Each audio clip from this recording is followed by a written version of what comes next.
রাসূল সাল্লাল্লাহু আলাইহি সাল্লাম বলেছেন, আমি যাদেরকে সবচাইতে বেশি ঘৃণা করি, যাদেরকে আমি অপছন্দ করি, শুধু তাই নয়, কিয়ামতের দিন তারা আমার থেকে অনেক দূরে থাকবে, অনেক দূরে থাকবে। হযরত জাবের রাদিয়াল্লাহু তাআলা আনহু থেকে বর্ণিত, তিনি বলেন, রাসূলুল্লাহ সাল্লাল্লাহু আলাইহি সাল্লাম বলেছেন, আমি যাদেরকে সবচাইতে বেশি ঘৃণা করি, যাদেরকে আমি অপছন্দ করি, শুধু তাই নয়, যারা কিয়ামতের দিন আমার থেকে অনেক দূরে থাকবে, অনেক দূরে থাকবে। নাউজুবিল্লাহ। আল্লাহ তাআলা আমাদের সবাইকে মাফ করুক। প্রিয় ভাই আমার, বোনেরা, খেয়াল করে শুনুন, রাসূল সাল্লাল্লাহু আলাইহি সাল্লাম যাদেরকে ঘৃণা করেন, যাদেরকে অপছন্দ করেন, তারা কারা? রাসূল সাল্লাল্লাহু আলাইহি সাল্লাম বলেছেন, এক নম্বর হচ্ছে যারা অনর্থক কথা বলে, যারা বেহুদা কথা বলে। দেখবেন সমাজে কিছু মানুষ আছে, মহল্লায় কিছু মানুষ আছে, শুধু অনর্থক কথাবার্তা, শুধু বেহুদা কথাবার্তা নিয়ে পড়ে থাকে, সময় নষ্ট করে।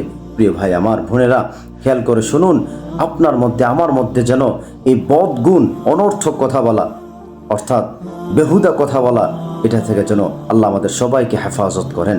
প্রিয় ভাই আমার, যদি অনর্থক কথাবার্তা বলার অভ্যাস থাকে, তাহলে মনে রাখবেন রাসূল বলেছেন আপনাকে ঘৃণা করে। আল্লাহ সবাইকে মাফ করুক, বোঝার তৌফিক দান করুন। প্রিয় ভাই আমার, দুই নম্বর হচ্ছে রাসূল সাল্লাল্লাহু আলাইহি সাল্লাম বলেছেন, যাদেরকে আমি সবচাইতে ঘৃণা করি, অপছন্দ করি, রাসূল সাল্লাল্লাহু আলাইহি সাল্লাম বলেছেন, দুই নম্বর হচ্ছে একজন মুসলমান আরেকজন মুসলমানকে তুচ্ছ তাচ্ছিল্য করে কথা বলে।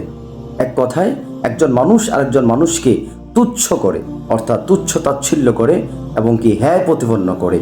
অর্থাৎ প্রিয় ভাই আমার, বোনেরা, খেয়াল করে শুনুন, কোনো মানুষকে, আপনি কোনো মানুষকে তুচ্ছ তাচ্ছিল্য করতে পারবেন না, তাকে হ্যায় প্রতিপন্ন করতে পারবেন না, এটা আপনার অধিকার নয়।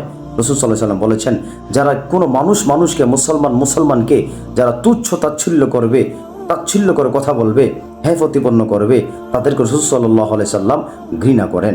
প্রিয় ভাই আমার, বোনেরা, এবার আসুন, তিন নম্বর হচ্ছে রাসূল সাল্লাল্লাহু আলাইহি সাল্লাম বলেন, যারা দুনিয়াতে অহংকার দেখাইয়া চলে, অহংকার দেখাইয়া চলে, অহংকার দেখায়, গৌরব দেখায়, যারা অহংকার করে, তাদেরকে রাসূল সাল্লাল্লাহু আলাইহি সাল্লাম অপছন্দ করেন, অর্থাৎ ঘৃণা করেন। শুধু তাই নয়, তারা কিয়ামতের দিন রাসূল সাল্লাল্লাহু আলাইহি সাল্লামের কাছ থেকে অনেক দূরে থাকবে, অনেক দূরে থাকবে। অতএব অহংকার থেকে মুক্ত থাকি, অহংকার থেকে যেন আল্লাহর কাছে দোয়া করি, আল্লাহ আপনি আমাদের সবাইকে অহংকার মুক্ত জীবন দান করেন। আল্লাহ আমাদের সবাইকে এই তিনটি বদগুণ থেকে আমাদের সবাইকে হেফাজত করুন, মুক্তি দান করুন। আমিন।